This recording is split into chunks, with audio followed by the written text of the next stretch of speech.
который написал одну книгу, и я счастлива, что эта книга понравилась читателям и что ее читают. То, как я себя сейчас ощущаю. Әнием турында да ойладым мен бұл китапны оқығаш, һәм башка хатыннар күз алдыма килде, татар хатыннары. Әмма менә мондый мисал бер генә дә очратканым юк. Милләтебезнең нинди генә күрмәгән чараларында да татар хатыннары үз-үзен саклый белгәннәр алар, милләтне сакларга тырышканнар. Һәм авылда шул хәтле тормыш булган. Билгеле инде, әз генә караңгылык булган инде ул. Шулай да булса, муллаларда бу хәтле булмаган. Бигрәк бу кабахәт итеп күрсәтелгән бит татар авылы, татар кешеләре, татар хатыннары. Мин моңа бер дә риза түгелмен.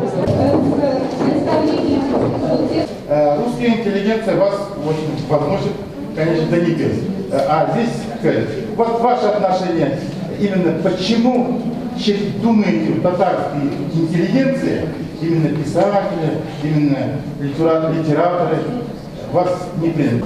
Мой роман написан, сначала кажется, что национально. То есть первые главы, они совершенно национально, не пропитаны национальной лексикой, они о татарской деревне. И, наверное, сначала действительно кажется, что роман национальный. Но мне хотелось, и надеюсь, что я смогла это сделать, постепенно перевести этот роман из национального в ненационального. Мне хотелось рассказать о том, что на грани жизни и смерти национальность не так важна. В том, что наоборот, национальность отступает на второй план. Не только национальность, также и социальные какие-то предрассудки, также религиозные установки. Они отходят, и остаются только люди. И вот как эти люди, сбросившие из себя вот эти вот разные, назовем это так, идентичности, как они между собой взаимодействуют, об этом хотелось написать. Вот, поэтому я не делю своих читателей на русских и татарских. Скажите, пожалуйста, если вы не делите героев по национальности, почему это ваша книга, героиня ваша Зулейха называется?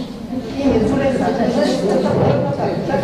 Ну я хочу сказать, не Зоя, или какой-нибудь. Ну ладно, это одно. Во-вторых, скажите, пожалуйста, почему вы от имени 6 миллионов говорите, пишете?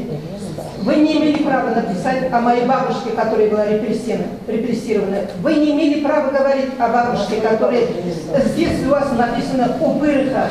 Когда папа даже ушел из семьи, моя бабушка осталась с моей мамой, брошенной своей невестой. Вы не имели права говорить о ней. Не имели права. Да, я думала очень долго, когда должна звать героиню, она у меня татарка, поэтому она должна была называться только татарским именем. Я перебрала очень много имен, я честно села и пересмотрела все имена тюркского происхождения, арабского происхождения. Но вот мне показалось, что имя Зулейха — это самое подходящее имя, поэтому я взяла это имя. Другое не легло.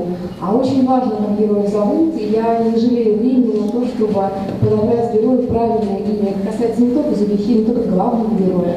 Часто проходят часы перед тем, как ты найдешь то верное, правильное имя, которое ляжет вот на этого героя. Скажем, тот же самый Горелов, когда я придумала фамилию Горелов, мне показалось, отлично, это оно и есть, ну и так далее.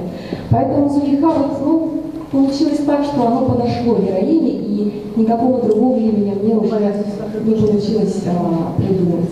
Что касается того, имени кого я говорила, это только от имени себя. Я рассказывала историю одной женщины, я сказала в самом начале, одной из 6 миллионов. Ни в коей мере я не хотела рассказать историю огромного народа, например. Да? Я не ставила себе такой задачи, нет.